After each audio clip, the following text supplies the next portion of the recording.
নমস্কার বন্ধুরা, ভালো আছো কিনা কিন্তু আজকে আর জিজ্ঞাসা করব না, কারণ জানি সবাই গরমে হাঁসফাঁস করছো।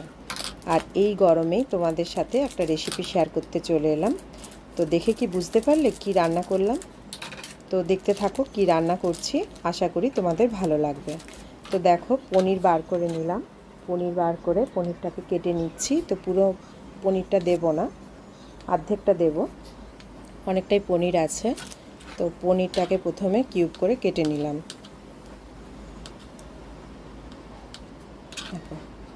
তো কি করব বুঝতে পারছো তোমরা? করব হচ্ছে পনির শুক্তো। তো পনিরটাকে কিউব করে কেটে নিলাম। আর এদিকে সবজি দেখো, কাঁচকলা, সজনে ডাঁটা, পটল, আলু, বেগুন আর উচ্ছে কেটে নিয়েছি। এরপরে এক এক করে সবজিগুলো ভেজে নেব। তো প্রথমেই পনিরটা ভেজে তুলে নেব। তো চলো সব সবজিগুলো ভেজে নিই।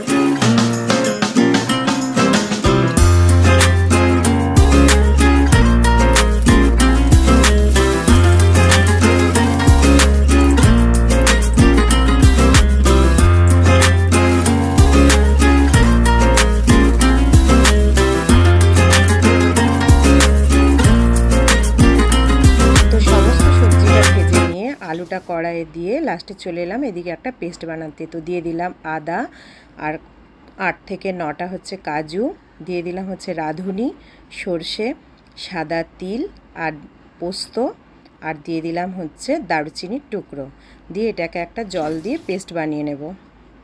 দেখো পেস্ট বানিয়ে নিয়েছি। এরপরে আলুটাকে তুলে নিব। তুলে নিয়ে ওই কড়াইয়ের মধ্যেই তেলের মধ্যে দিয়ে দেব তেজপাতা আর শুকনো লঙ্কা ফোড়নে।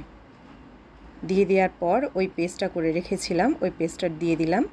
দিয়ে এরপরে এই পেস্টটাকে ভালো করে কষাতে হবে, এমন করে কষাতে হবে যেন পুরোপুরি তেল ছেড়ে যায়। দিয়ে দেব পরিমাণ মতন লবণ, আর দিয়ে দেব কাশ্মীরি লঙ্কার গুঁড়ো।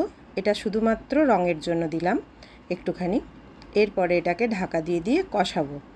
দেখো ঢাকা দিয়ে দিয়ে কষিয়ে নিয়েছি। নেয়ার পর কীরকম তেল ছেড়ে গেছে।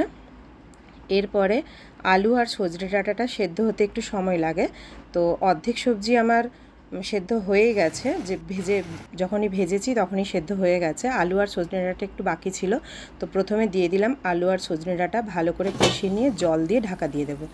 দেখো ঢাকা খুলে ভালো করে কষানো হয়ে গেছে। দেখো আলু সেদ্ধ হয়ে গেছে। এরপরে যে সবজিগুলো ভেজে রেখেছিলাম সেগুলো সব এক এক করে দিয়ে দেব। দিয়ে দেওয়ার পর ওই মশলাটা ভালো করে সবজিগুলোর মধ্যে মিশিয়ে নেব। মেশানোর পর আবারও খানিকটা জল ওটার মধ্যে দিয়ে ঢাকা দিয়ে দেব।